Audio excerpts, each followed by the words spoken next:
Et puis toujours à propos de la crise de l'euro, eh bien l'Europe et le FMI haussent le ton contre la Grèce. Ils demandent à Athènes de revoir à la hausse le temps de travail et pourquoi pas d'instaurer une semaine de 6 jours. Laurent Desbonnets. Des policiers très en colère qui manifestent dans une rue, des ouvriers du bâtiment dans une autre et un rassemblement de juges un peu plus loin. Dernier motif d'exaspération, un projet que tous prennent comme une provocation, l'idée d'instaurer une semaine de travail de 6 jours. On ne pourra pas accepter d'abandonner des conditions de travail humaines, comme la semaine de 5 jours. Nous continuerons à manifester chaque jour et chaque heure jusqu'à ce que le gouvernement comprenne que nous sommes étouffés par l'austérité.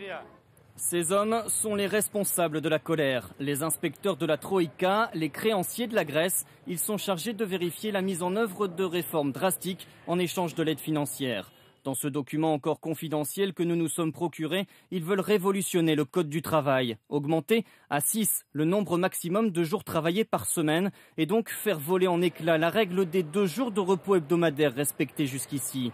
Une solution très loin de faire l'unanimité dans un pays où la durée légale du travail est déjà fixée à 40 heures. En fait, c'est le contraire de ce qu'il faut faire pour essayer de limiter la hausse du chômage. C'est continuer à dérégler la législation sociale. Inutile d'augmenter la flexibilité selon cet expert. Dans un pays où il n'y a déjà presque plus de travail, le taux de chômage atteint désormais 24,4%.